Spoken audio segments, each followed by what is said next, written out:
everybody. We are live, and I am here tonight with Chad, aka the Minimalist Carnivore. So, hi, Chad. Welcome, and thanks for Hello, joining hello. for Hello, the interview. everybody. Yeah, it's good to meet you. Yeah, absolutely. That's my line. It's nice to meet you. Meet you, meet you. Pun intended. That's right. Well, it was kind of strange, but in a good way, because I thought I knew all the carnivore channels. And then just recently I was like, what? Who is this guy? I think when I emailed you, I even said, how have our paths not crossed before this? Yeah. I don't know, but hey, do you want to come on for a chat? I think So there's so many that's too, true. and it's gotten popular and the old shoulda, coulda, woulda. I should have started this when I started my journey, but I didn't, but I'm here now. And I always say my contribution is I've been doing this just carnivore for over 4 years and I started keto for a year. So, 5 years of eating this way. So I do have that experience to share. And Yeah, I think that's a great experience. I'm only a year in if you count my keto, because I was keto since February and then carnivore since June. So, yeah, I wonder, what my I'm health and my life will look like in after doing this for 5 years. yeah. So, speaking of your journey, can you tell us a little bit about that? So you were keto for how much of that time, and how did you get into that? Well, for a year I was keto, and basically it was like what 2019 then. So I was in shape, most of my life. I was kind of heavy like through middle school and part of high school, and then I got into shape. So then the rest of the time I was in shape, and then I got out of shape basically, starting around probably 40. Mm, And I'd taught scuba most of the time in the islands where I'm from on Maui. And then when I got into photography, there was another photographer friend of mine that had gotten pretty overweight. And he basically is like, hey, dude, you got to check out this thing called keto. And I always say it sounded like a science experiment when you first hear about it, ketones and you know what I mean? It just really mhm, has this like, you got to get into this ketosis state and everything. But I was willing to try it because I had tried everything. mhm. I call it going green. I tried the whole juicing, veggie, only green junk, not good. The little plate diet, I do make the joke that got me good at stacking food, kind of thing. And it just so many things that didn't work. So I thought, okay, I'll try this because he had pretty good success.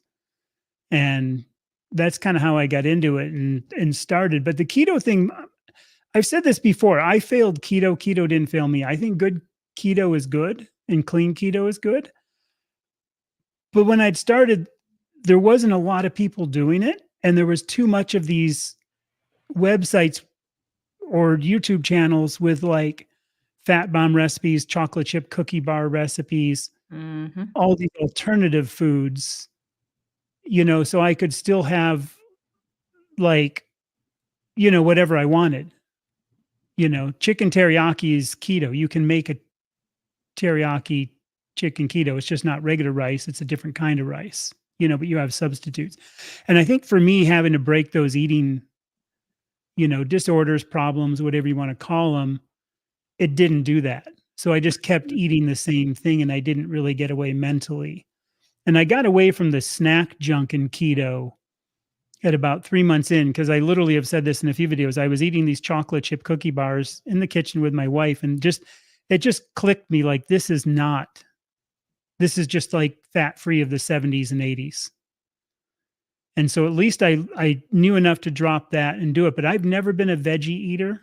I hate vegetables and I only like a few fruits. So I just kept eating way too many nuts and way too many almond flour substitutes. And, the previous life, I was way too much into my pasta and rice. So that's kind of how it started. And then I don't know how, I think the carnivore thing is when he actually said that. Now, come to think of it, then he started doing the carnivore stuff. And then I'm like, yeah, that sounds good because I like meat. So I'll just eat meat. And then it clicked. But going from keto to carnivore is weird because it took me a month to get moving, and I got these stupid things going on and I turned that off on my Mac, but they still do that. Like if I do the thumbs up, I'm gonna get this. Oh, Do this, I'm gonna get that little thumbs up probably. And see, there it is. and I I don't have a Mac, so I don't have that. in my system, and I think it's just one of those things they just keep forcing on. Mhm. It's so annoying. Anyway, but you know, I had gotten to 275 pounds and I quit looking at the scale. Hmm. And I know I was close to, that 300 kind of thing. And, I'm 5'11". So obviously I wasn't healthy. So that's basically it. So last 4 years, man, I've just been doing the carnivore. And when I first started carnivore, I did a little bit of I didn't ever cheat on it. And I tell people I didn't have to cheat because I had keto to cheat all I wanted. Because the keto, what I call the cheating on the keto, was eating too many fat bombs and too many chocolate chip cookies. And, as long as I go, okay, I can only eat this many nuts and I'd have that many nuts, or I'd have this many chocolate chips or whatever. But so when I went into carnivore, I was pretty good, but I did eat too many like pork rinds and sour cream, which is carnivore, but I Mhm. don't think it's healthy. So today I have this double-sided view of stuff like that. I'm like, I think people who have eating problems have got to avoid that all they can. But at the same time, it's a great fallback for if you've got the munchies and you're going to fall off carnivore, better go eat pork rinds and sour cream than Doritos. Yes. And Yes. if you're trying to get healthy, I use an analogy of riding a bicycle. I used to own a bicycle shop. I used to be a big roadie, so I'd ride with my friends. And we used to put in about, in season about 400 miles a week, one of those kind of road guys. Okay. So we would ride as typical guys, hardcore competitive, you know, race pace and really push it. But there's a lot of people that just want to get on a bike, ride maybe a couple miles to a park and hang out with some friends. Mhm.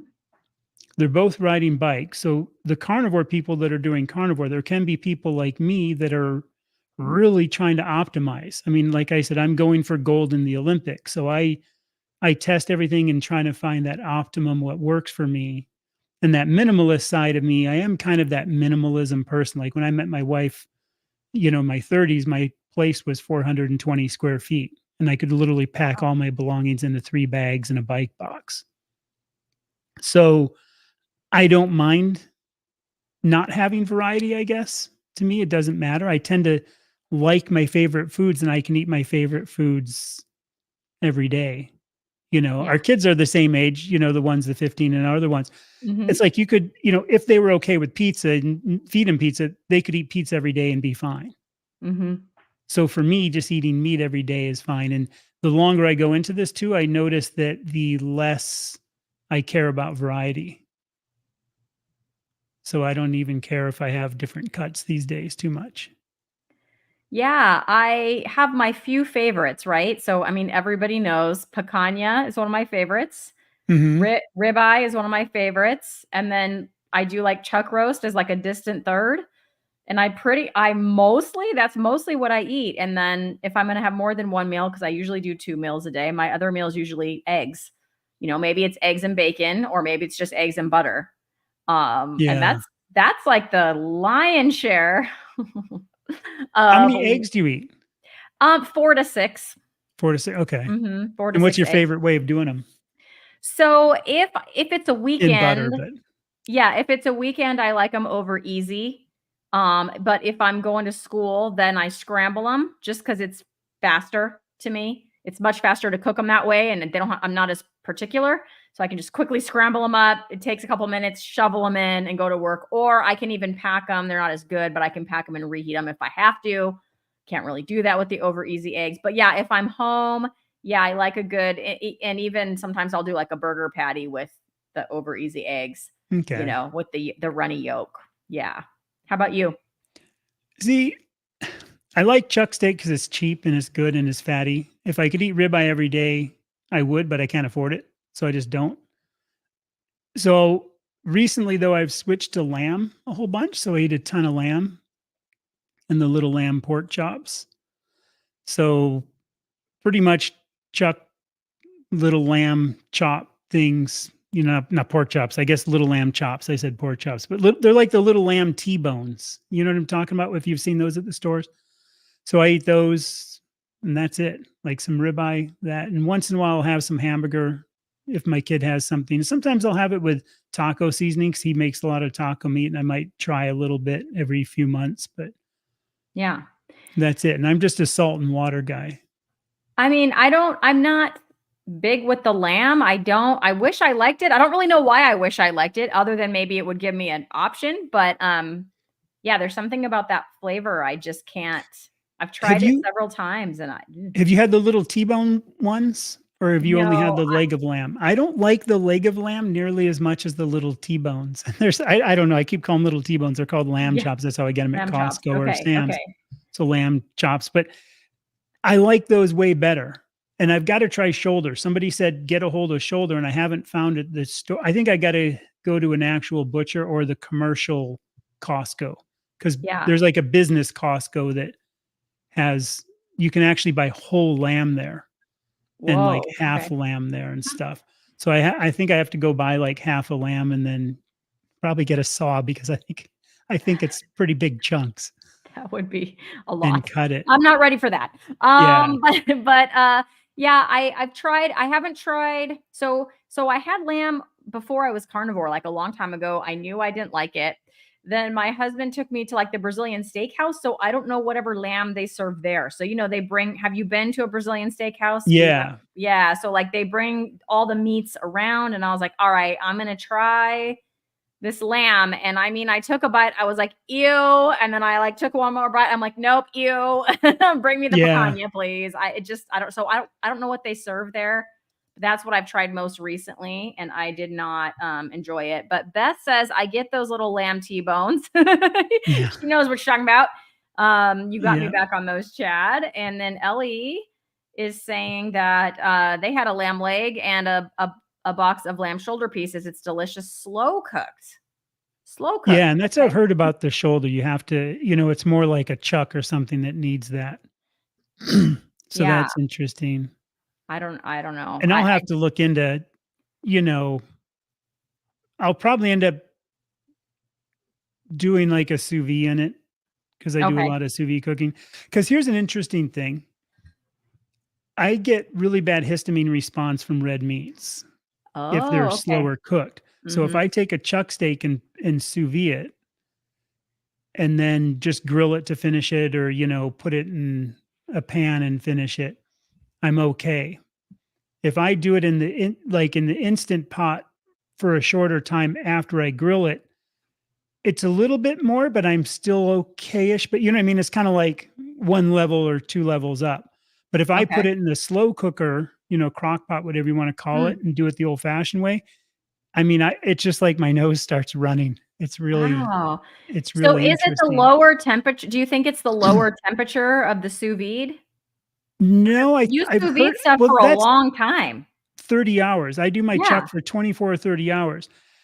I don't know if it's that as much as that it stays less cooked, because I've heard longer cooked foods release more histamine, but at the same time, they also break down more. So you're releasing more of some of the nutrients, the collagen, you know what I mean, which is more Mhm. easily digestible. Mhm. So I don't know if maybe it is kind of the temperature thing, because it never gets above that 132 degrees I set it at. Yeah. And I prefer that. And then that way, and if I do the chucks in a sous vide, I tend to do like 4 of them at a time. Okay. And that way they're done, and I just throw them in the fridge. And then when I take one out and throw it on the grill to like finish it, you know, to get some color and stuff on it, Mhm. it usually warms it up enough, because I'll take it out and throw it on the counter for like 6 hours. So, you know, I can get up in the morning. That way it's at room temperature by the time I go to heat it up. And it Yeah, heats up enough, you know, to do that. And that way you'd kind of batch do them all at one Mhm. time. Yeah, And no, some I like that. and some people know, probably, you know, that have seen me talk, I'm huge into dry brining meat. Do you ever Mhm. do that? I've done it once or twice, yes. Did I you like don't it, or I mean, yeah, but also not enough it's more to work? do it. It's Okay. more work, I yeah, to love it have enough. it yeah. I'm kind of in a cycle. You know how we all get in that, Uh-huh. you know, cycle. So I usually have a tray, you know, and I'll do like right now I have lamb chops in there, you know, already for tomorrow. And then I have some ready, you know, and so it's just this Mhm. constant cycle. So they're always in Yes. there. So like the chuck roasts I do for 2 days and I put smoked salt on them, which really works well. That's what I put on my picanha. I love that. Yeah. I use the Redmond hickory smoked salt. Okay. Mhm. And you know, I have like I'm going to do a video on the salt because I have like a whole bunch of different salts and I like the smoked salts for I don't okay, I got to back up and rethink. Malden salt, you know, the big flaky Yes, the kind. flakes. I've never I tried love the them, but I smoked want to try salt. them. It's good. It's really good. It's got this Okay. great crunch. I love the smoked salt of that on food. Sometimes if I just have steak, I don't like putting smoked salt on it as much because it almost tastes like I'm having smoked salt on meat, if that makes sense. Mhm. So I prefer regular salt or the Malden, but for all the dry brining, and because I do it so much, I go through a lot that way, dry brining. Okay. So it is interesting how I'm picky on the salt. And I Yeah. can't find picanha too much. I've had it, like, at the Brazilian place, and I had it a Yeah. couple times, but, you know, unless I go to a butcher or something, our Costco never has it. Hmm. Yeah, I don't have a Costco membership, and I remembered why when I had my mom. I had her get me a gift card. Like, I gave her the money for it so she could get it for me because you could shop without the membership if you have a gift card. And Yeah. I pulled in the parking lot. It was like it was on my break from school, so it was like in the morning on a Wednesday, and it was like wall to wall people, and I was like, nope, and I just turned back around, and I didn't like, nope, I'm not waiting in line to park. I'm not, no. It's Now I remember why I don't have a membership to this place. it's really interesting because where I live now in Phoenix, like, the one on Maui was always insane busy because, you know, it's the Okay. only one on the whole island Yes. serving, you know, 200,000 people and Right. tourists, and all the tourists go in there. And it's really Mhm. funny, the one on Maui, just to totally bring this off topic, they buy all this booze, and then what they don't drink, they all bring back, you Hmm. know, so the return line is constantly carts full of booze on Maui. It's just really funny, all tourists. That's funny. But there's, like, 3 Costcos within 15 minutes of me now where I live in Phoenix. So I can go to one that I know is kind of the offbeat one that doesn't have a good off ramp from the highway, and Okay. it's never that busy. The Hmm. one where my daughter goes to school and college on the other side, if I go to that, it's like your observation. It's like, yeah, I don't wanna go here. Yeah, all the ones here. So this is the third one. The one that I just went to is the closest to me, and I was excited because it's close to my house. Mhm. The other two, the next two closest are always a zoo. And then they built this new one. I'm like, oh, good. Maybe that'll alleviate some of the Costco traffic, if you will. No, it was terrible. Not. So, yeah. So, William, I will say it wasn't when they opened. It wasn't right when they opened because I had to do something in the morning. I don't remember what it was, but it was like at 10 or 11 a.m. I think they open at 9. So it Mhm. wasn't right when they or whenever they opened, I don't know, but it wasn't in the afternoon. And it was a Wednesday. It wasn't like a Friday or a week. I mean, it was nuts. I don't know. So I think I'm going to use my gift card online and just call it Yeah. good. I don't enjoy that. But my picanha I get from Walmart actually. But I Okay. know not all Walmarts I'll have have to it. do that. It kind of depends. Some people tell me they find it at their Walmart and some people tell me they don't. But my mom found it just at the butcher counter at the regular grocery store. She just asked and they're like, "Oh yeah, they don't display them, but if you ask, they can cut it for you." Okay. So that's what she did because her even though she's only one county south of me, her Walmart didn't have it. Alrighty. So So I'll do there you that. go. I notice I have a weird lag issue. You're sort of glitching. It's like your I'm internet's not the glitching. best. You're Yeah. you're I'm sorry glitching, about that. but it's all I've good. had a problem the last few days with the internet connection. Our Yes. internet here is horrible where I'm at, Yes. and they so live So with me looking like a, you know, wacky moving, no non-syncing person. no worries. So you've been carnivore for 4 years. Can you talk about some and we just talked about our favorite carnivore foods, but can Yeah. you talk about some of the benefits? Like, was there weight I mean, you said you were you Yeah, gained a little I mean, I weight. So was lost there over weight 100 loss? pounds. Whoa. Okay. So, I Okay. mean, because I'm basically the shape I was in my 20s and 30s, same weight, same dimensions, if you will, everything else, which is really good.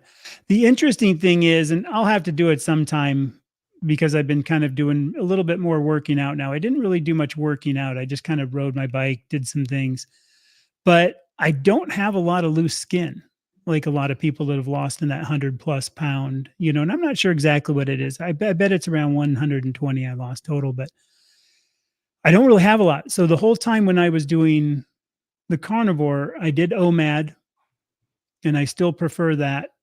And I also hedged my bets and had collagen for the whole first year. I've heard collagen powder isn't good. I've heard it is good, but I figured it's cheap enough, you know, hedge my bets.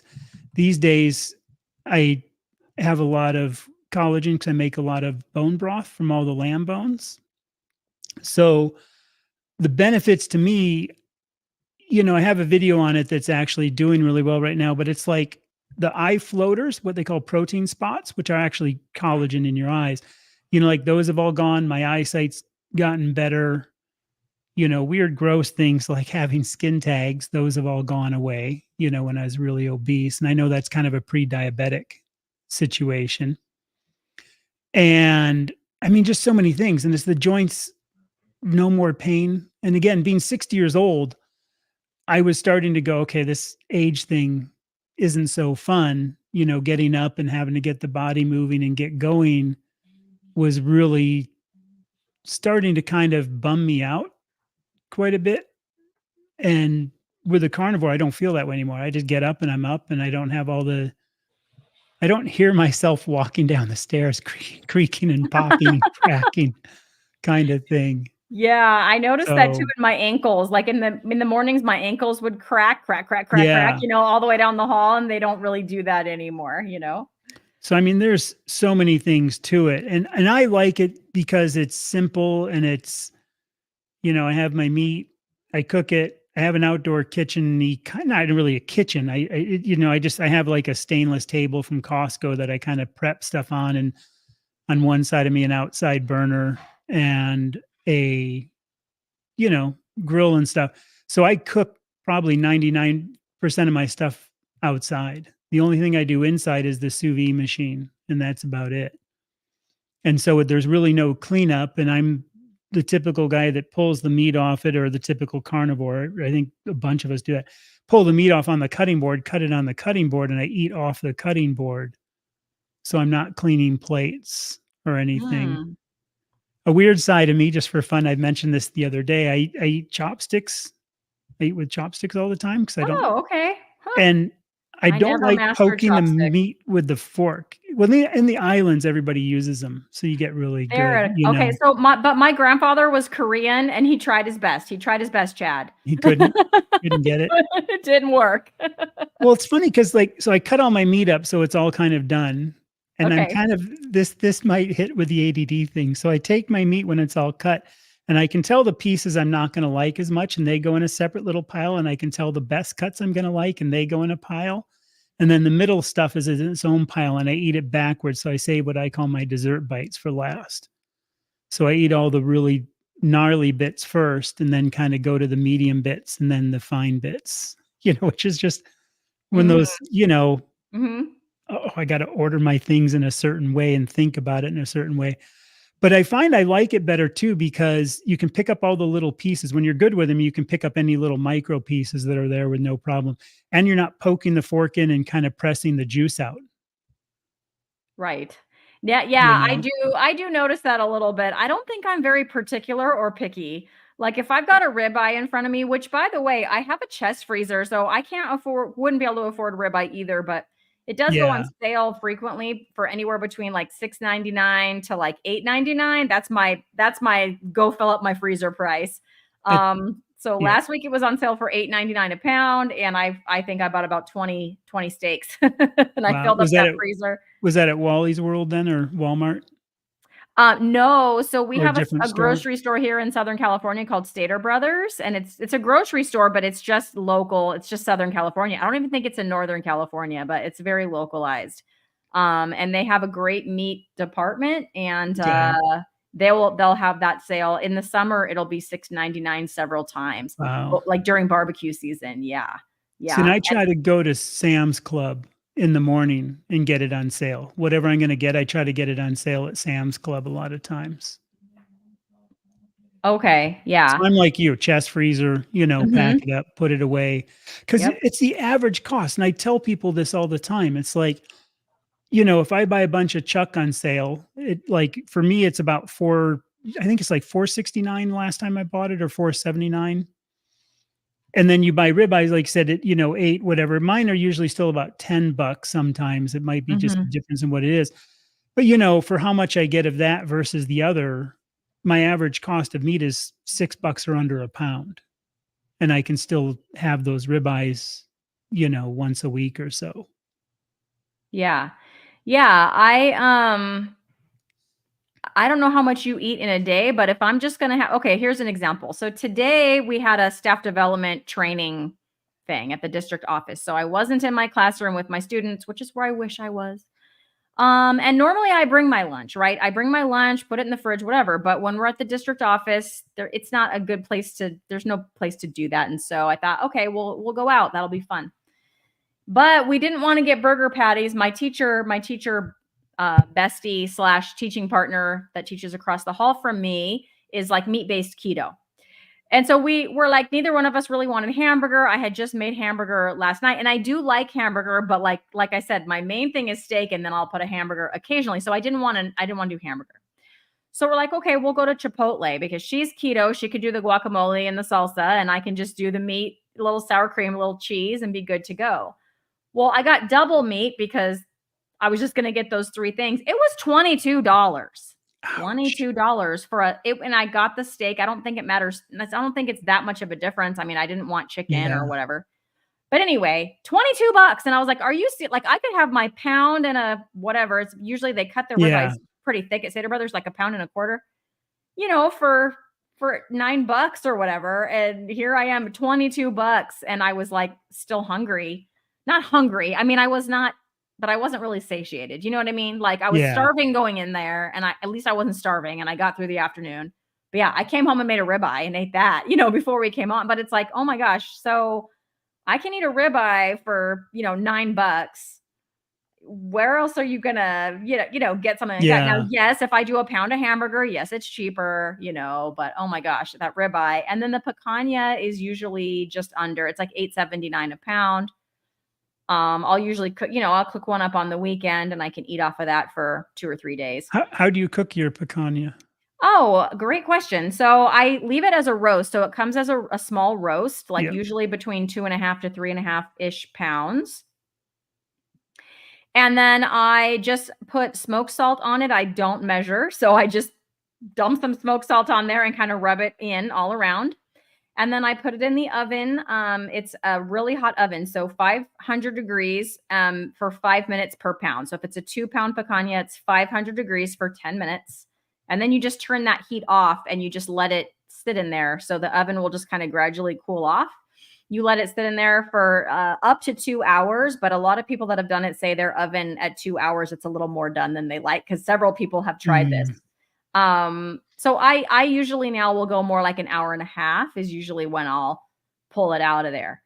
And it's usually like between medium rare to rare, kind of like all the way through with this like brown, delicious crust, on the Yeah. outside. Yeah, it's really good and super easy. It just takes time, which is why I do it on the weekend. Cause when I come home from work, I usually have a live stream. Um, to do, so I don't have time to cook a 2-hour dinner, so it's like, oh, it's Yeah. easy, but it just takes, you have to wait for it. So I'll do that on the weekend. That's like my weekend thing. But it doesn't fail. It's an easy recipe. And it's very, very delicious. In fact, my son eating this way, when I asked him what his favorite thing was with the new food, I thought he would say like the pizza. I made him like a chicken crust pizza, or the Mhm. pizza pockets with just like the cheese and pepperoni and stuff that we do. And no, he said the picanha was his Oh, that's favorite. awesome. Yeah, I was like, It's all good right. stuff. Like I said, I just can't, Yeah, because the fat cap on it's usually really good if it you get is. them and they don't over trim them. Yes. Yeah, it depends. It depends on where you get it. But my mom said when she goes to Stater Brothers, like I told you, it's a really good meat. Yeah, They have a really good butcher counter, but they normally would trim it to a quarter inch, by policy. But you can just tell them don't trim it, and they just won't trim it. that's They'll just good. leave the whole fat cap on. So that's how she gets it. And she really enjoys that. So That's like anyway, so we were. Oh, go ahead. no, I was gonna say that's like buying the whole loin that you've heard people do at Costco's. You can buy the whole like ribeye loin, then you trim it Yes. yourself or Yes. cut it yourself because you don't trim it usually, and then you have a ton more on there.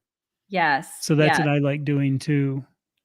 So Mike is saying, I don't do recipes. I prefer simplicity. Grill the meat with lard, put lots of tallow on the plate as a sauce, and enjoy. Mike, I'm Nice. becoming more and more like you when it comes to my food. Like the picanha, I used to put butter on it too. And I stopped doing that. I just don't do that anymore. Like I just find myself going more and more, simple. But since my son, I won't say carnivore, but he's like kind of ketovore, I would say. And for him to keep him interested and keep him going at 15, now I find myself, if you look at my channel, my most recent recipes, it's because of him. So the chicken crust pizza, like I'm not eating that. That's for my teenager. I'm just happy he's not eating Hot Pockets anymore, right? So I'm happy to make him a chicken Yeah. crust pizza. So I've done a few recipes because of that. But yeah, I'm with you, Mike. For myself, I prefer just putting a steak in a cast iron or even in the air fryer, cook it up, put a little butter with it. It's good to go. So, man, people are saying how expensive their meat is. Sandra's saying 600-gram ribeyes are $30 each here in Australia. Beef is $50 Wow. per kilo now. It's insane. So ribeye when I need a big feed, yeah, and chuck steak $22 a kilogram on other days. Wow. Yeah, my son really likes chuck roast. I made a chuck roast today, so he's eating some of that right now. He just got home. Do you ever Um, do the sous vide?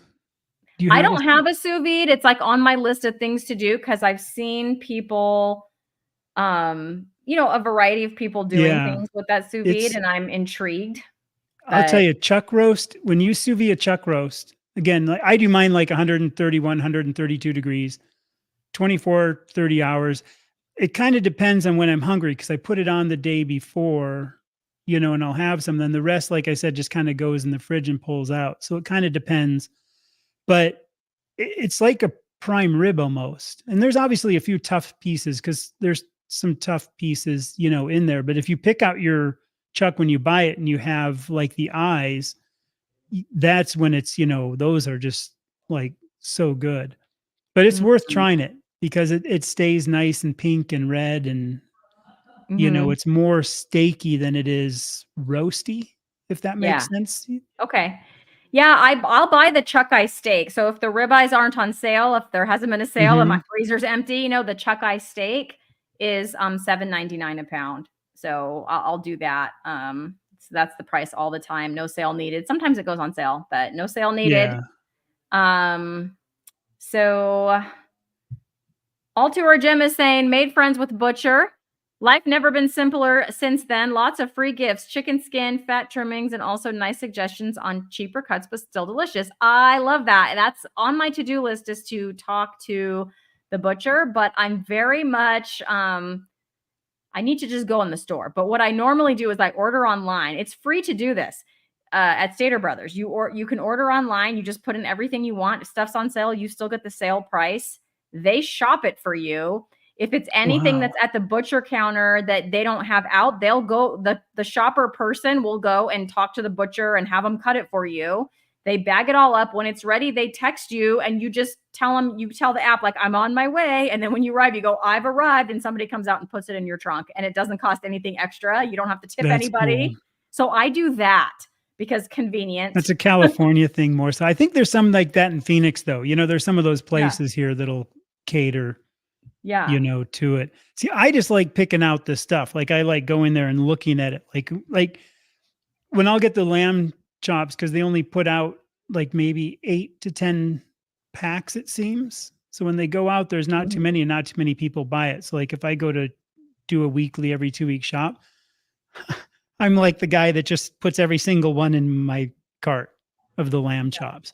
And then the chuck roast, I'll look through to see if I can find one with good eyes on it. So I'm Okay. like, I'm Yeah, because picking you up can cut every that part one out. looking. Yeah. Mhm, mhm. And I just pick it up and tear it out. Usually is when before I'm going to cook it, I'll just pick it up and tear it out. So it's kind of already separated. Yeah. Yeah, And I've some, seen people do that, and it doesn't seem too hard to get the chuck eye part out of no, there. Like, it just you kinda can comes tear it out. and sometimes the one little top lip will hang on there and you just slice it. And that way too, when I'm sous vide, if I know I'm going to be hungry that day and I throw it on, because I get up about whatever, I'm 5:30, 6:30, and I'm Mhm. already in the kitchen doing stuff. So if I throw it in the sous vide, like a bunch of them, I know the bag that has the eye. And if I'm like, I'm kind of hungry for that, by the time I get hungry around maybe like 11 or 12, Mhm. I'll just pull that eye out because even just that Hmm. short amount of time in the sous vide is plenty. Yeah. And Oh, then I that's have cool. that. So there are the little, I think there's little things I do that, are kind of handy to say sometimes because Yeah. those are the little tips, I guess, that probably we each have our little things Yep, we do. absolutely. Hey, I'd like to thank Larry E because Larry E became a new YouTube member. So thank you so Nice. much. And Twin Maples, I did see this as a comment and I even had it starred. So Twin Maples also put it as a question to make sure I would see it. But this is so awesome. So Twin Maple says, Christy, great news from my doc yesterday. Completely off metformin and cut one of my blood pressure meds in half. So just yay. Yeah. That's amazing. I'm so happy for you. Um, and then she's saying totally off context. I mean, not really. I'm going to get into exercise next. So this is perfect segue. Thank you. But I have to thank you, Christy. After that plank challenge, I was looking into techniques and discovered calisthenics. I now train weekly. That's fantastic. So I'm still sprinting. I sprinted just this morning. And I do some weight training as well. So, Chad, I wanted to ask you about that. Are you much of an Is exerciser? Did you exercise before? Do you exercise now is that that you're the carnivore? Sean O'Mara sprinting or Yes. O'Mara? Yeah, yeah, Yes, yeah. yes, That guy's yes. great. Yeah, you watch him one time and you're going to be sprinting. It Yeah. doesn't take, So listening to him. the first of the year we started up like this carnivore strong thing, Dave, zero carb, and then breaking thin Chuck. The three of us are doing this live thing. I Okay. was doing really good on all that until, like I said, at the first of the year, my dad, in the hospital and he's got cancer and just all this just rug pulled me. So I Mm, haven't been as good at that. But before, I'm usually doing about a 3 mile loop in the mountains behind the house every day, a hike. okay. And it's a pretty good hike because it's, not a lot, but I'm gaining about 800 feet elevation during the whole hike. And it's hard, rocky desert. So I'm doing that and I'll do sprints. Kitty. Meow, Pixel alert. That's Pixel. meow. Everybody on my Yeah, I channel like the knows name. they wait for the Pixel sighting. Yeah. There it is, And everyone. You can still see her tail. I love animals. So the um the hike's really good. I do sprinting on the elliptical because I have nowhere to sprint around here that's grass or even ground unless I literally drove somewhere and I don't want to drive anywhere I to sprint on then my street, sprint. Chad. I sprint down my cul-de-sac.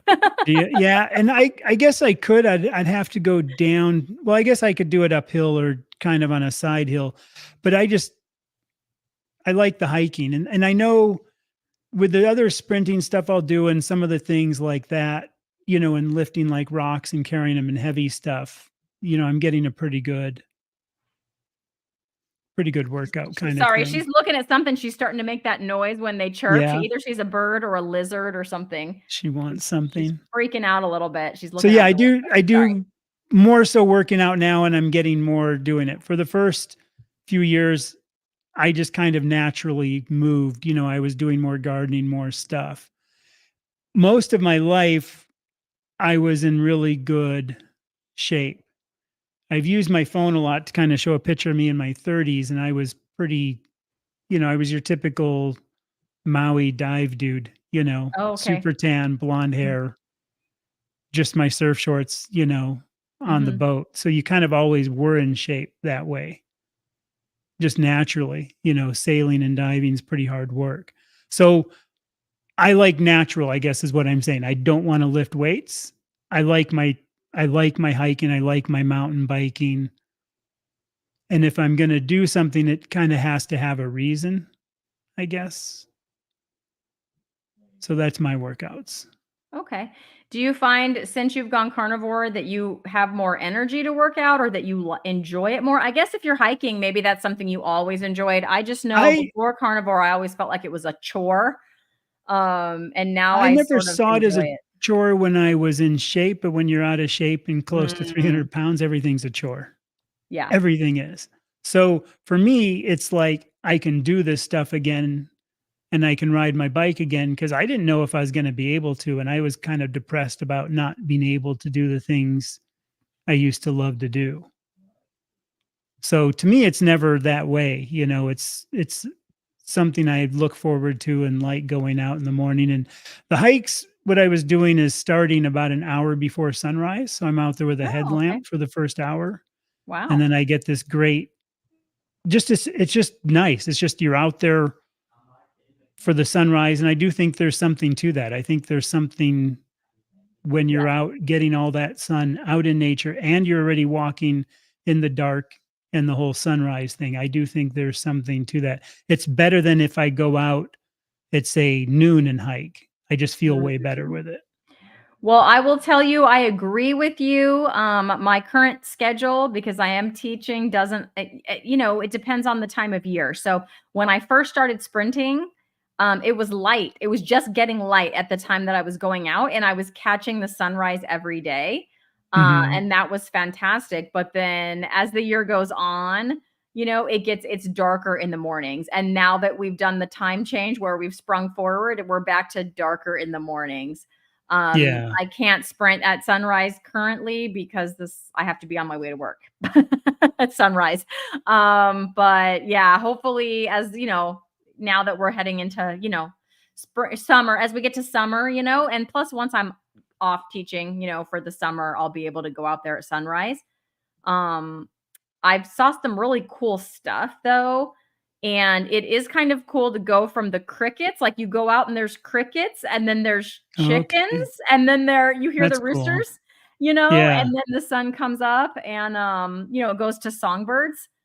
So it's like that Yeah. nighttime creature to like transition creature to morning creature that you kind of hear and see. So that was so cool when I first started sprinting. It was back in last September. Um, Seeing and hearing all that. I'm telling you, get outside at times like that, and I mean, who It's knew? I neat just live in to a see. suburb, but Yeah. it's pretty cool. Well, where I hike behind, I kind of live backed up to a preserve, so I just go out one Oh, house around, then I'm in this what they call the North Mountain of Phoenix. So it's still city around, but once you kind of take that first hill into the area, so we have like a lot of coyotes and stuff like that, and these javelinas and wildlife back there. But in the morning, the funny things that I like are with the headlamp, I see all these little bird eyes, and I don't know what they are. There's some kind of like little chucker bird, like a little, local bird here.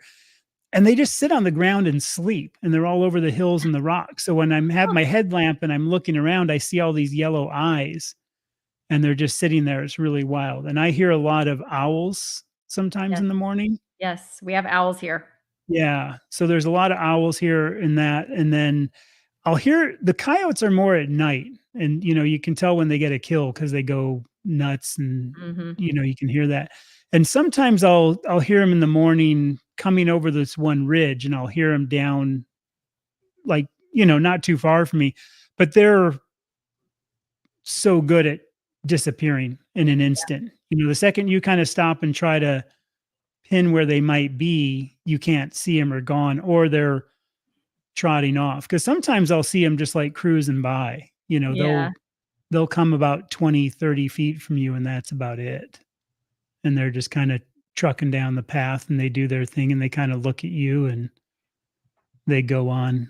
So we have Yeah. that and a lot of bunnies, a lot of the little cottontail desert bunnies, which are pretty cute, ripping through.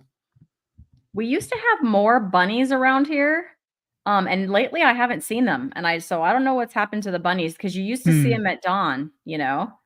Yeah. Not so much anymore. But I wanted to ask you about like support in your life. Do you know anyone else that eats this way? Or does any of your family members eat?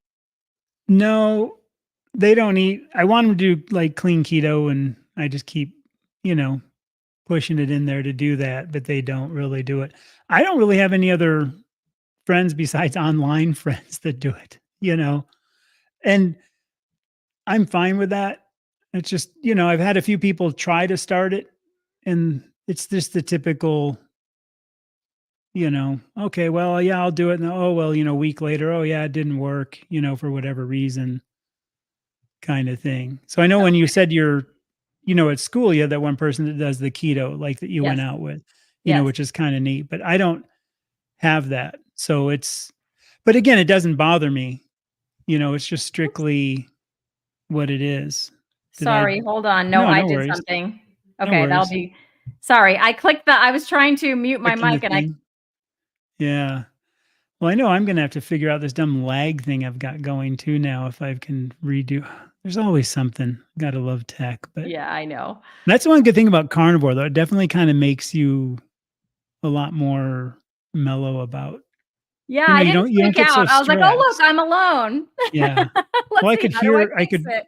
at least hear me probably. Yeah, we heard you. We heard you. We just But couldn't see you. do you ever notice though? And this is, I mean, I think an ongoing joke with everybody who's carnivore. Oh, now here I'm going to ask you this. I'm going to step back to this. Why did you start carnivore? Oh, I started carnivore totally by accident. Okay. So, So it wasn't for weight loss or a metabolic condition or anything no, I or started keto for weight loss. okay. I lost all the weight I wanted to lose on keto, Which was how eh, much? which was 20 pounds. Okay.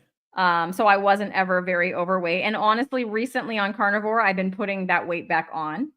Interesting. So perhaps my body has some healing to do or things like that. I don't know. It was stressing me out, but I've decided I'm not going to stress out. I'm going to trust my body. I'm not going to, Yeah.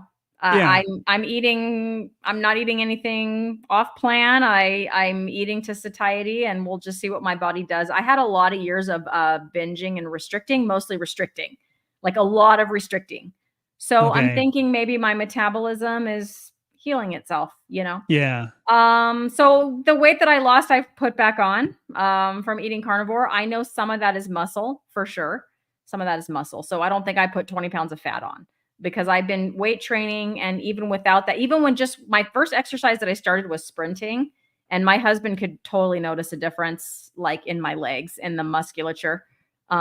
He's a massage therapist. So Okay. that he was in school for that. So he was massaging. He had to like practice all the time. Yeah. And so That's he was not a like, bad deal wow, for you, that's is not a bad it? deal for me. Now that he's working, I mean, it's Yeah. back to I get nothing Yeah. and I don't ask because that's what he does all day long.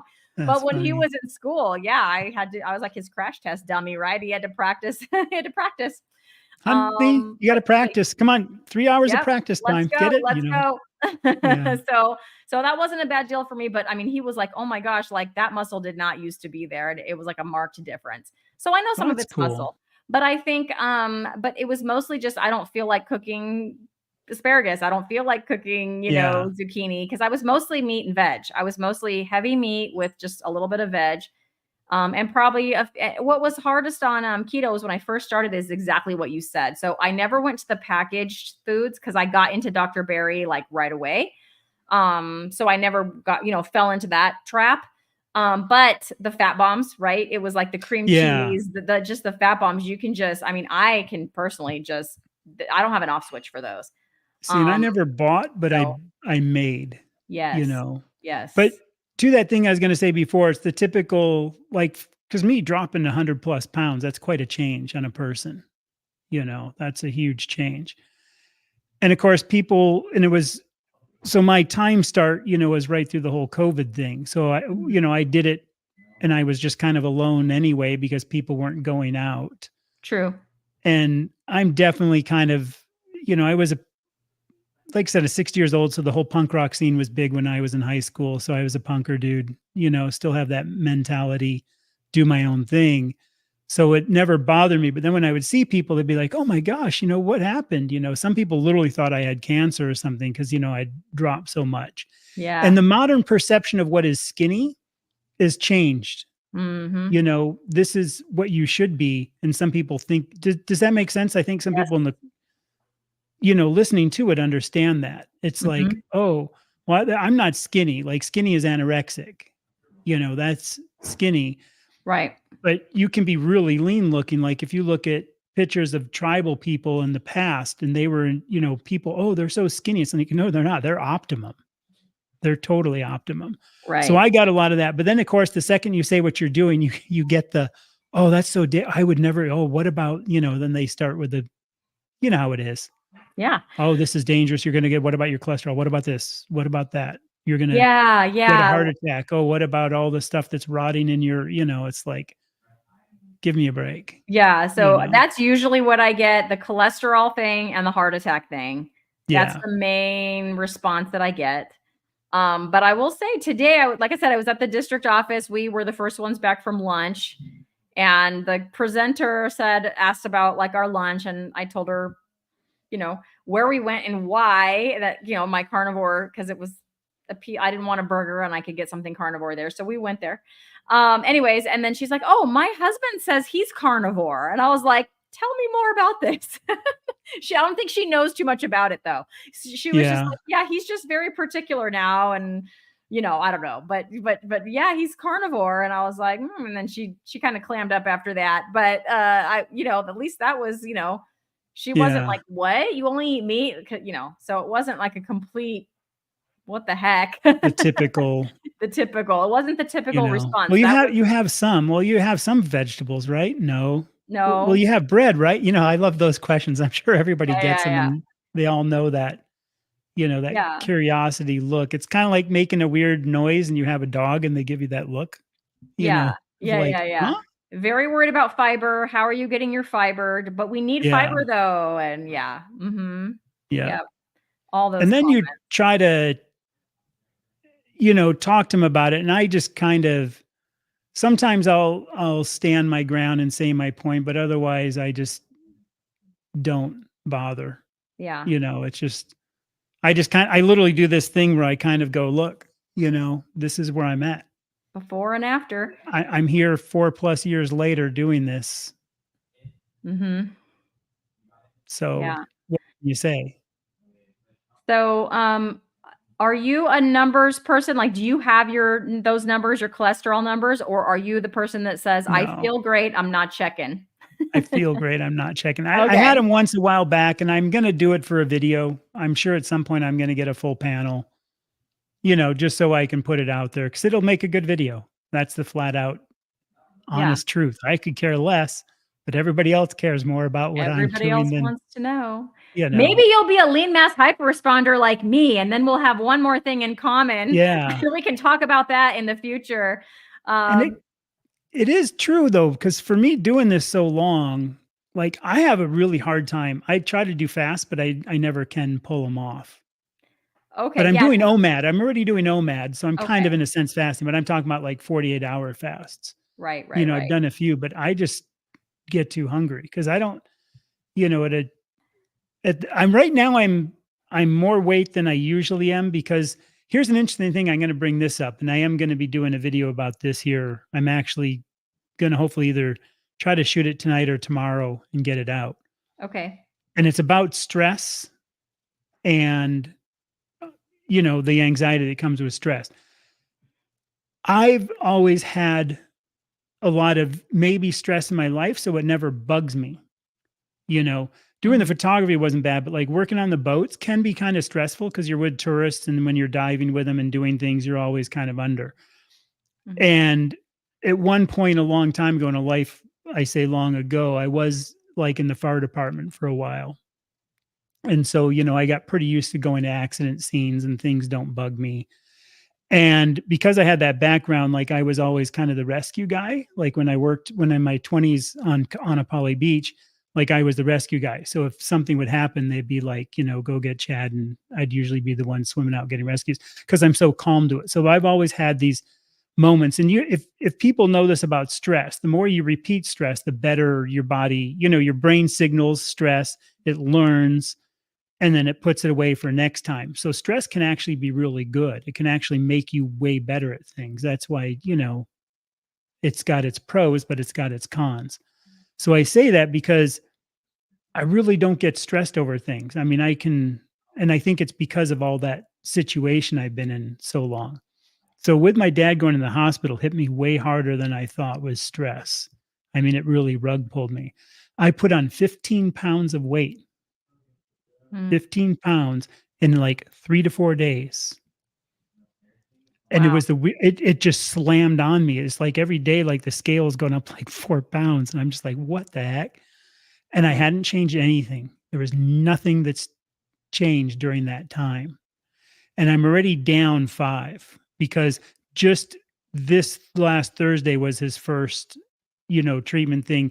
And he's kind of stabilized. It's still not looking good, which is pretty sad, and Yeah. tough.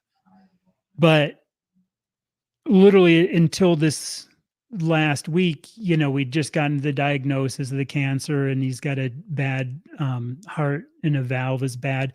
And there's like a millimeter, I think like some kind of like a millimeter of measuring thing, you know what I mean? So he's on kind of this bad measurement point. So there's just been all this stress. And I think it was just till this last week we actually kind of, okay, now we know what he's got going. So that's kind of done. And he's in the rehab trying to get him to stand on his own and walk on his own. So I don't know the word I'm looking for. He's kind of on this plateau. You know what I mean? We're kind Mhm. of, Well, and there's like a plan of action. So you're not yeah, just kind of hanging there like wondering what's like going on. waiting for this next thing and waiting to see Yeah. what happens for this. Yeah. And so it is interesting that I don't want to change what I'm eating or what I'm doing because I want to use this as an experiment to see what, some people have said, well, try this, try that. And I appreciate all that, but I'm just going to continue and see, like, me just knowing that I'm so used to stress. But this was such a big stress having your dad, all Mhm. of a sudden have the, emergency come because he can't stand up and walk. And, it's just a big rug pull. Yeah. So I want to see how this weight comes off. I think it'll be an interesting thing. And I think stress and anxiety for people, now that I've had an experience with it, because people always say, oh, I'm so stressed, anxiety. And I'm always like, you know, you need to come from Maui where you just become so chill and then work in a high stress position where, one thing is cushioning the other and you're just like so mellow about everything. Yeah. Yeah. And I think some people that do get stressed out, I got to wonder sometimes, me putting on 15 pounds, I have to wonder, like, some of these people that have stopped it, like, like guys saying I can't get more than 20, or even women saying 10 to, 20 pounds, if you think in percentages, because that's almost 10% of my normal body weight. So if they're in that place where they can't get that last 10, I'm starting to think, wow, maybe stress does a lot more. Do you know what I'm Mhm. saying? It's this first experience because other people experience stress, but for going for 3 years carnivore after I lost the weight, because the weight took almost a year to come off. So 3 Mhm. years stable at 178, never varying more than a pound a day. And I would eat, you asked me this earlier, but then I kind of maybe didn't answer. I did about 1.5 to 2 pounds of meat a day. Okay. Yeah, I was Sometimes curious about that. sometimes I'll eat up to, like, I think the most I ever eat in a day once in a while, if I'm doing a lot of work, is about 4 pounds. Because I can just Okay. put away 4 pounds. Sometimes I can't do it in one sitting. Sometimes I Mhm. have to sometimes I'll eat like 2 pounds and I'll be like an hour later going, yeah, I can say this. And I think most of the people who have been doing this long enough know you can just tell that wasn't enough. Mm. After an Mhm. hour or two, you just kind of go, okay, I know that wasn't enough. So I come back and I just keep eating and I'm good. Okay. Yeah. So, that's what I've found. So that's how much I eat. So I think too, like I said, this me putting on so much weight is the first time I've really had that stress hit me. And the fact I jumped up that much, I don't know about you, but I find that really interesting Yeah. from a standpoint of, like, here's a dude who's been doing it long term, and all of a sudden this mass stress comes into his life Mhm. And and your just weight just boom, just skyrocketed. Mm. And like I said, this last week, now that we're kind of on this thing, I was starting to know that we're I was knowing that we're coming to this point of like, the rehab stable. I knew his first, injection stuff was coming up Thursday and already dropping 5, I think, from this last week. It'll be interesting to see how long it takes to drop. Yeah.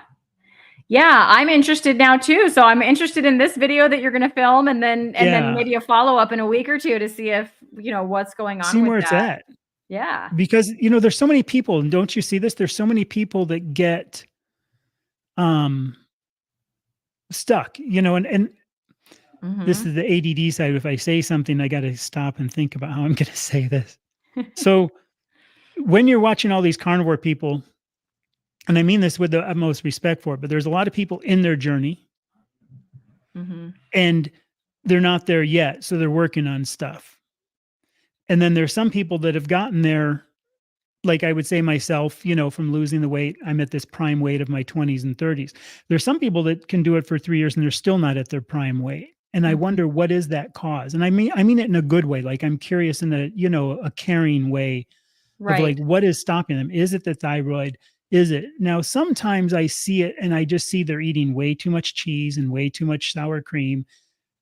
And you think in your head, just stop that. But they justify it as it's carnivore, but it's not. Does that make sense? Yeah. And it's not trying to be mean or step on it, but they're like, how come I can't lose this? And you're like, well, ditch all that.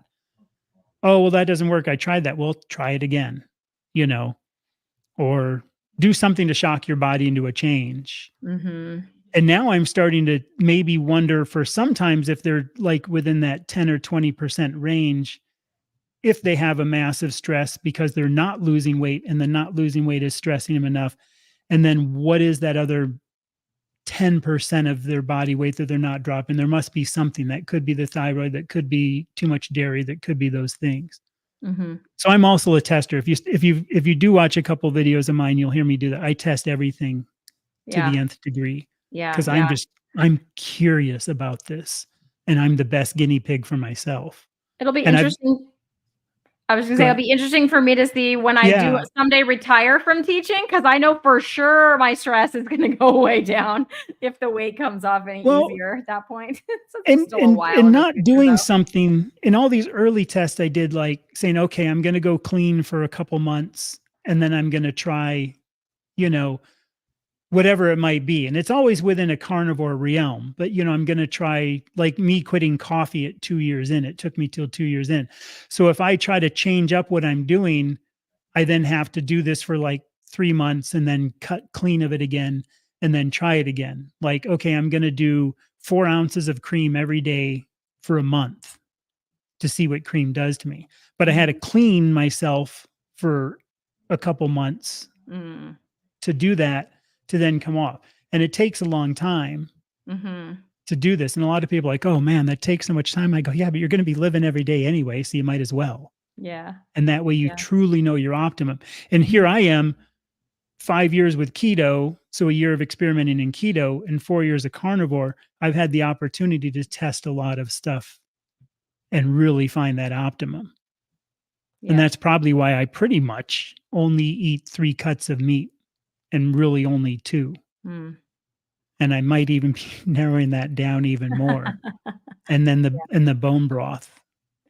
Yeah, I make bone broth too out of the beef bones from my ribeyes. Now I used to hate buying bone and ribeyes. They're always cheaper, but then you're paying for those bones. And now I'm like, sweet, because I have bones for my bone broth. So it's like a win-win. I absolutely love it. But Twin Maples wants to know, so I bring this up because a couple times you did say ADD moment as we've been chatting. So Twin Maples wants to know any data out there on numbers on carnivore who are also ADD or ADHD.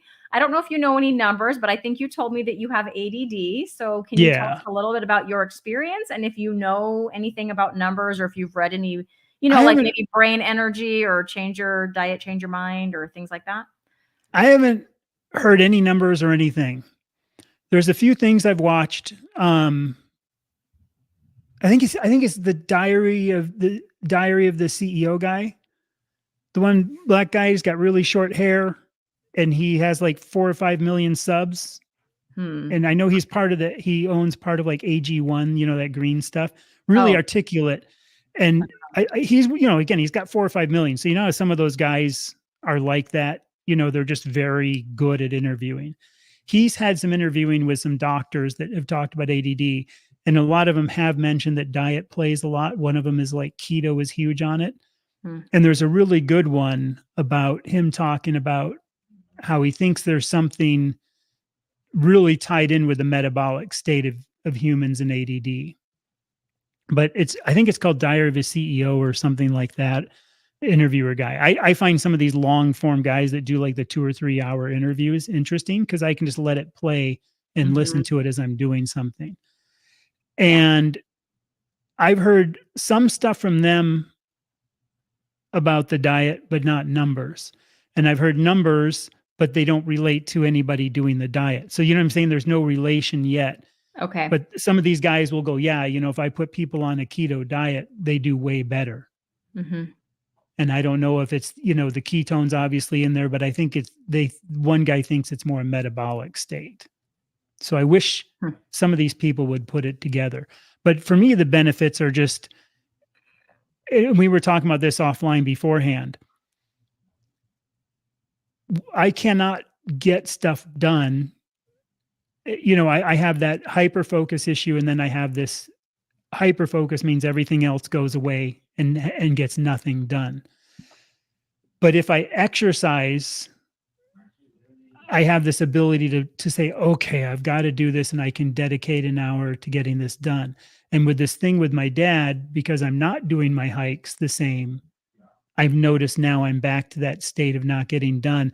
And that's why I haven't been getting the videos out, because some people have noticed the channel, like I haven't been getting anything out, because honestly, I'm just, in this mess of a world right now. And I know it's silly because we all go through it at some point with our parents, but as we're going through it, it's very traumatic, for each one of us individually.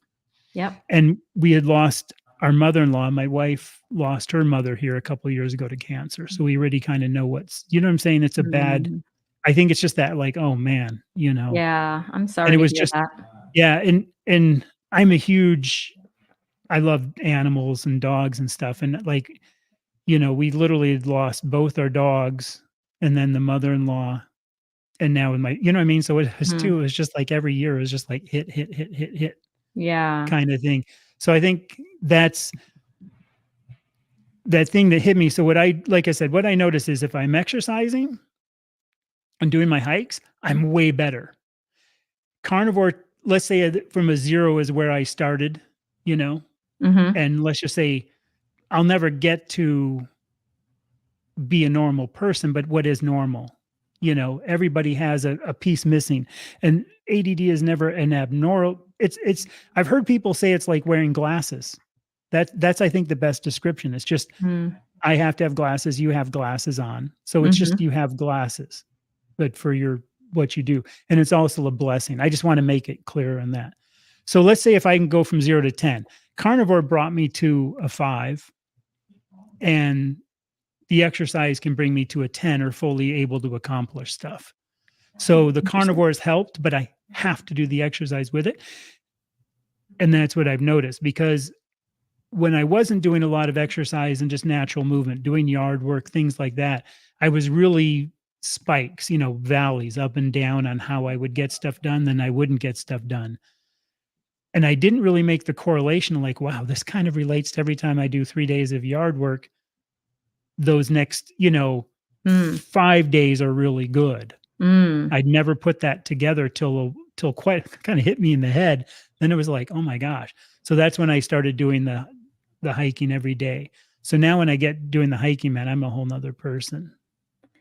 That's amazing. I know, my son with his diet, he's much more able to get stuff done, stuff that isn't fun, like cleaning his room or organizing his things without me. Like, I didn't tell him to do it because I stopped fighting that battle years ago, because it was a losing battle for me because he really didn't want to do it.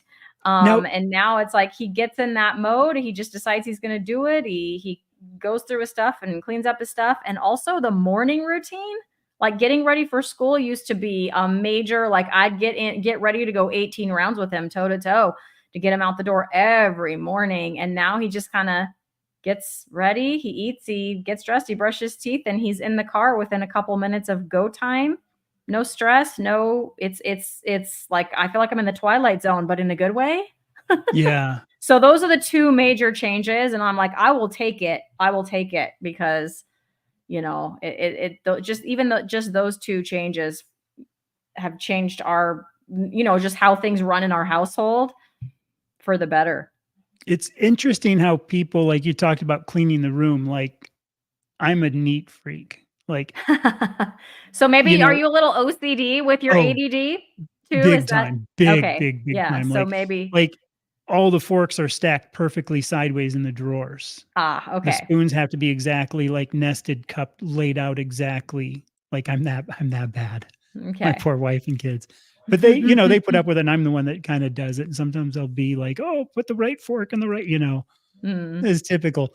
But, like, even if you open a medicine cabinet, like, one thing that got me changing, and we'll have to do a video one day, like, get some people together. It'd be fun to do, like, a thing and see all the other things that Carnivore brought in.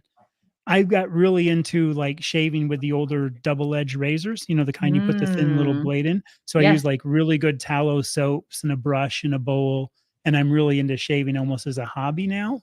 Hmm. But I find these, like, really good tallow stuff, and it kinda made me think, like, canned goo that's full of chemicals and these plastic 5-blade razors that are so expensive, you know, now that my eyes have been open to carnivore, what else out there do I need to open my eyes to? And one of them was shaving, and I get the best shave. Shaves like I've never had. No Hmm. discomfort, no issues. The blades are cheap. Like, I can buy 100 blades for anywhere from 10 to 18 bucks, depending on which ones I like, and they can last me anywhere from 3 to 10 shaves out of those blades. So the blades Wow. are cheap, Where do you and the get soap, those? Do just you get like those online? Amazon, or there's Okay. shave stores online, and Yeah, yeah. Okay. and there's like most people around the world in other countries are still, a lot of them are shaving with double-edged razors. So there's all kinds. There's a whole. It's like anything you can get into a hobby. Shaving's a hobby for a lot of people. So I have, Mhm. a really cool razor, and Hmm. you know custom brushes, different kinds of brushes, different kinds of things, and it's like anything you get into, like guitars or whatever you get into, you find that there's different strings, and you can string your guitar different, and it'll sound different than this guitar. You know what I'm saying? It's like anything Mhm. you delve into. So I'm really into that. But so this being said, like when you open my medicine cabinet, I'm like all of my product of some shave stuff I have, and I don't have a lot. I tend to only like certain things, but like some other stuff I have in there, everything's faced. You know what I mean by facing, like you would do in a store. So like all the Mhm. labels, all the Mhm. labels are forward. Mhm. Mhm. Like when I put things in, every has to be so way. Like Okay. all the glasses in the thing have to be exactly lined up by the type of glass. So I'm Got hardcore it. that way. Like Got it. everything is in its place. Everything is, you know, what's her name? Maria Kondo, the folding, the neat Nick lady. I don't I know. think That sounds right. Maria It's Kondo. I something think I li think it's that's her something name. like Like that. yeah, she does this thing. Like if you open my drawer, like my whole winter garb and my whole summer, I just have like one drawer that's fairly small of, so all my clothes are perfectly folded, perfectly stacked, you know, things sideways. And I'm one of those people that wear pretty much, I have a few different shirts, but I tend to buy like 4 of one thing at a time. And Mm. that's what I Mhm. wear because I Okay. don't really ever feel the need, you know, Mhm. I'll wear them out, but otherwise I can wear like one pair of pants or one style and never care about anything else. I don't Right. need change, and I don't need multiple things, and I don't need colors. I don't need anything. So my drawers are just this weird perfect. It's pretty sad when I Yeah. think about, I'm like, I everything's in this can't perfect. relate. I'm sorry, Chad, but I can't Yeah, relate. I it's hear you. funny. So yeah, so basically for you're saying that for your ADD symptoms, carnivore plus exercise really sort of takes you to That's a the good thing, place. yeah. Yeah, that's awesome. But it has to be Um, that, because exercise without never got me to that point, because I used to be, like I said, in insane shape, but I never ate this way, and I had issues my okay. whole life. Even when I was Okay. riding like bicycles, like, in shape, or working on the boats and in insane shape, I Yeah. still had major issues of getting things. So carnivore, there's something to do with, I don't, maybe like that doctor said, there's something to do with firing on ketones versus Mhm. carbs. There just might Mhm. be something to that. Yeah. Well, we have one more question here. I know we're well over the hour, but we have a question here about lean mass hyperresponders. So there's this whole Twin Maples. You can check out Dave Feldman's channel. You can check out Nick Norwitz. They are the ones kind of leading the charge on this research, and it all occurred because Dave Feldman went on a ketogenic diet. At him and a couple of his other family members. And then it was like, we should probably get our blood work checked because they say when you go on a ketogenic diet, your cholesterol might go up a little bit. And it was his sister was one, I forget the other one, but like his sister and his other family member, yeah, their cholesterol went up a little bit, but his LDL shot up, like over 100 points. And that just sort of sent him on this quest to understand that phenomenon. And so in doing that, he came up with this whole model called the lipid energy model. And he has done tons and tons of experiments. He's not a scientist. He's like, I think, a computer guy. But now he started something called the Citizen Science Foundation. He's basically crowdfunding all of this research into cholesterol. And is it really, the boogeyman? Or is it explained in a different way? And so the lipid energy model talks about that if you don't have glycogen stores, which those of us that are eating a ketogenic or carnivore, a low carb, way of eating, and we're lean and we're active, like I do the sprinting and the weightlifting, we don't have a lot of glycogen stores in our liver. And so what's happening is we're using fat for fuel, and that is being transported around in our blood to be taken to the different places where it needs to go on these low density lipoproteins. And so we get so many more of those because we have all this demand with our high activity, and the fact that we don't have those glycogen stores. And so we just have a bunch of, he described it as like, waiters at a party. And we just need a lot of waiters like circulating those, those hors d'oeuvres around because there's a higher demand for them. And so, they've shown with a few experiments that even if you raise the glycogen back up, Dave Feldman himself did it with, I think he went on a diet of like white bread and some meat, like some ham, lean ham and turkey. So he actually reduced the saturated fat way down in his diet, but he also like increased the carbs with this white bread. It was like he was trying to prove a point of this is super unhealthy. Like no one would say that just eating a bunch of white bread is good for you, but like his LDL went back down to like 70 something when he was eating that way. But the one that really went sort of viral recently was Nick Norwitz decided, okay, I really want to kick off this discussion. I want to turn some heads. This is something that needs to be discussed and brought to the forefront. And so he decided he was going to lower his LDL by eating Oreos. So basically it's to create this cognitive dissonance that says, okay, people say that like cholesterol is bad and that lowering your cholesterol in any way you can, that's good. Everyone should lower your cholesterol. But he lowered it using Oreos. So are you saying then that eating Oreos is good? Like, do you see what I'm saying? So he created this like cognitive dissonance by doing that. And then he went through a second arm of the study as well. So he let his body go back to normal, stopped with the Oreos, and his LDL shot right back up there as soon as he took the glucose and, right out of his diet again. And then he went on a statin. And the Oreos reduced his LDL, I think it was like 70% better than the That's statin. what was wild. Yeah. It was And huge so percentage. it was a huge percentage better. Yeah. And so that kind of is proving that this lipid energy model, they're just working on proving that it's correct.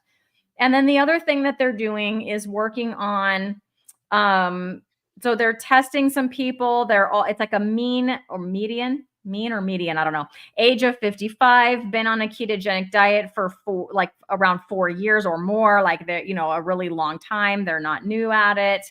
And they've done some heart scans. And so scanning the plaque buildup in the arteries of these people, and they scanned them the initial scans, and then they scanned them recently a second time a year later to see if the plaque that was there is increasing, because according to the mainstream model, if you've got high LDL, that plaque should just be increasing like, gangbusters. So the secondary data on that has not been published, but the initial data, even at being the age that they are, I think all of their scans were like less than 10. So it was, a lot of them were 0. Like these people just don't have plaques or very much plaque at all. And then they compared them to another cohort in another heart study, the Miami Heart Group. They matched them up. There's 100 people in the study, but they were able to match up 80 of them with like age and, lifestyle, everything except the diet was what was different. And in most cases, there was no like statistically significant data to show that the people eating the ketogenic diet were worse off. In fact, if it was going to trend any direction, it trended the other way. So yeah, they're working on that research now, but it's basically just a model that says if you're lean and in shape, there are just some of us, and it's not just the high LDL, it's a triad. So we have, if somebody wasn't even looking at the LDL and they just looked at my HDL and triglycerides, they would say that I was like super healthy. Like if my doctor somehow had blinders and like couldn't see that LDL number, which freaked her the heck out when she saw that. But my HDL was very high. My triglycerides were very low. That ratio is supposed to be hopefully less than 2, and even better, less than 1.5. And my ratio was 0.85. So those numbers are fantastic, but yeah, my LDL was basically not, it was like too high to be measured. Like there wasn't a number. It just said greater than whatever. Greater, I don't remember anymore. It's been a few months. Greater than 350, greater than 450. I don't remember. High, very high. So I think the whole thing's going to be blown out of the water here soon. That the more of this information comes out where optimum is, I'm sure everybody else saw it. Like, the graph Dr. Baker had in one of his things, showing where people really are and all these other things. It's going to, there's just too many of us out there now. Yeah. So it's very, I'm sure the research is exciting for any people out there that eat, the way that we eat. But when you are a lean mass hyperresponder, and even though I'm not in the study, but it's like super exciting anytime anything, comes out regarding that, because I am one. So I'm just kind of watching with anticipation for the latest data to come out. They've scanned the people after the year, and now they're like compiling all that data and they're getting ready to publish it. So looking forward to that for sure. So hopefully that helped you. I'm not an expert at it. I'm not a doctor. I'm just trying to regurgitate as best I can. So like I said, definitely go to watch anything that Dave Feldman says about it, and Nick Norwitz. Those are the two that I watch to get information about that, because they're the ones doing the research. So all right. There's one other question about a guitar. I actually I don't have a favorite. I don't play guitar. I have friends that were into their guitars big time. That's why I know I would probably use the analogy, because I'm so into bicycles. Like I can tell the difference of, tire pressure kind of person. It's like anything you do day in, day out. And I know a lot of people are into guitars. That's why I use that as an analogy. And I tell this about people with carnivore, because if I say, I've noticed a difference now in drinking coffee or eating whatever cream, I can notice a difference. People always say, oh, it's because you've gotten way more sensitive. And I always say, no, I haven't gotten more sensitive. I've become more aware, because it's like you're at the dentist and you get a certain amount of anesthesia or, Novocaine, whatever. You're going to be numb to something up to that point, and then you can tell it. I think so many of us live with so much inflammation and so many problems. most humans are, let's just say 70, on a scale of 0 to 100, they're stuck at 70. And over the time, carnivore might get you to 80, and maybe 2 years puts you to 90. I mean, I don't know. I'm making these numbers up, but I think it works as an analogy. And I think you do get to this point where you've been doing it so long that you're so clean of everything that does take a long time to get out of you, that you then finally are just really aware. And it's almost like back to my daughter plays piano, so she's really good at it. And I know the difference of pianos. I can't hear the difference. And it's like a guitar. I can't hear the difference of a $500 or a $5,000 guitar, but people can. People can hear the difference of strings that they change. Because I can't hear it does not mean it does not exist. And that's the thing too, when people talk about carnivore and I say, look, I can tell this. And it's like, oh, well, I can't, so therefore it's not true. You know what I mean? They get this weird, it's like you just can't tell it, kind of like the guitar thing. I do think way more stuff is not good for us than we realize. It's just a question of, are you okay with it? Which again is fine. If something only bugs you, and you've heard Chafee say this, he likes feeling like Superman. If something only bugs you 1%, most people are like, I don't care, this 1%, I love having this, whatever this might be. And other people are like, no, wait, man, I want this optimum. So 1% is 1% that I don't have to have. I do think that's an interesting side of this whole thing too. Yeah, Twin Maples is saying my body is a seed oil detector. Pain hits within 2 minutes of eating something. Yeah. So yeah. I haven't noticed anything like that, but I wonder what would happen. Because when my doctor called and wanted to retest my cholesterol after it had been 3 months, and I didn't know she was going to do that. Like, I thought she was done with me, but I got a phone call. I mean, part of me, because this was right after the Oreo thing came out, and I wasn't going to eat Oreos, but part of me wanted to like eat some sweet potatoes for 2 weeks and then make my LDL go down just to do it, just to be like, and then part of me almost wanted to do the Oreos because then she'd be like, what did you do? I ate Oreos. Yeah.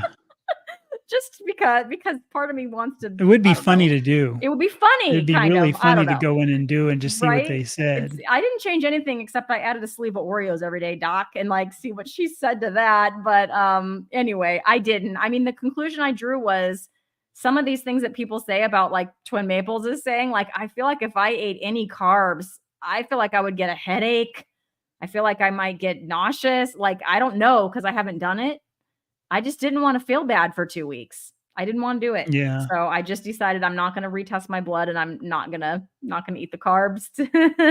Cause yeah, I just have a feeling that if I did, and I have no desire to eat them. So that's my thing. I have like 2 bites of my kid's cake, birthday cake, and that's it.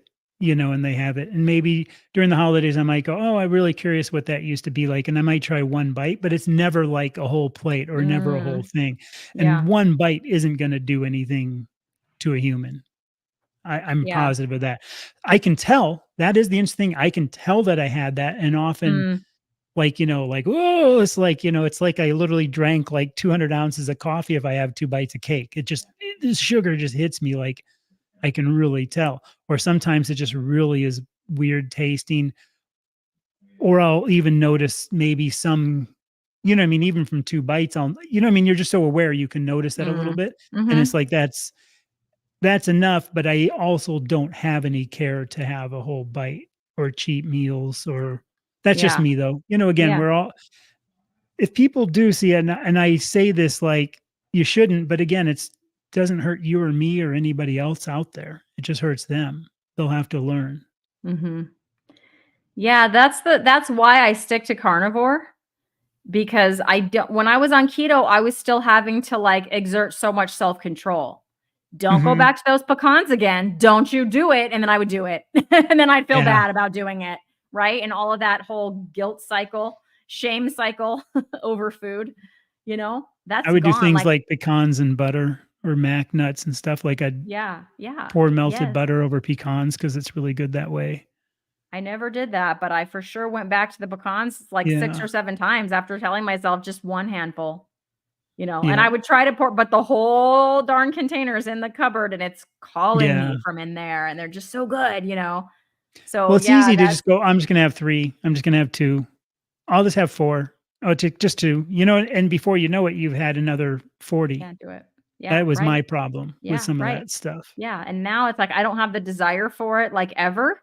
It's weird in a good way. Like even though my husband still just eats whatever, like all the carbs are in the house, the ice cream's in the house, all of his stuff, Yeah. that he eats, and I don't have to self-control. I don't have to have self-control even though it's sitting right there in my freezer, my cupboards, So my you and I share that also then, because obviously the Mhm, other stuff, there's stuff in there and I don't. mhm, mhm. Yeah, I don't And even I want it. I think some people do have a problem and they are really the kind that will go eat it. I do not doubt that. I do not Mhm. doubt some people. But at the same time, if you, me, other people can do it, it's just how long is it gonna take you to get to that point? I do think Yeah, and most people, and there's probably only 10% that are truly never gonna break it. Does that make sense? I think some people you just look, you're gonna have to do more willpower. Eventually you'll get there. I also don't believe that there's some people, "Oh, I can't do that." It's like you can, you're just not ready yet. Give it mhm. another year, and in a year, I bet you won't be caring about it. Yeah, I can't I mean, I don't know, I guess I haven't thought about it long enough, or maybe I Yeah, haven't seen enough people with their experience. I just know what happened for me, and, I mean, like, cheesecake used to be my favorite or whatever, and when my go to my in-laws' house and they're serving that, I mean, and I don't mean a keto cheesecake or any I mean, like, a full yeah. sugar, cheesecake, and I don't even okay, they're all having that. I'll just have my cup of coffee, thanks. And it's like not a problem. They're sitting there eating it in front of me, and I'm like, I just don't want it.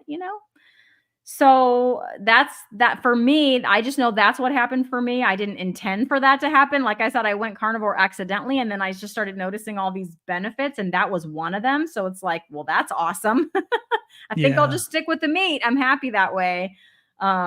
So I hope that other people, if they're struggling, if they can, like you said, if they can stick to it and are able to get there, I hope that they can because it's pretty like amazing to think about. I went my whole life with like trying to restrict and trying to have to stop myself from eating all this stuff and then not being able to do it and going to the Doritos and the Oreos to on a binge and then going to like eating 500 calories in a day because I got to lose weight because I just can't be fat and just obsessing over food like that and going back and forth.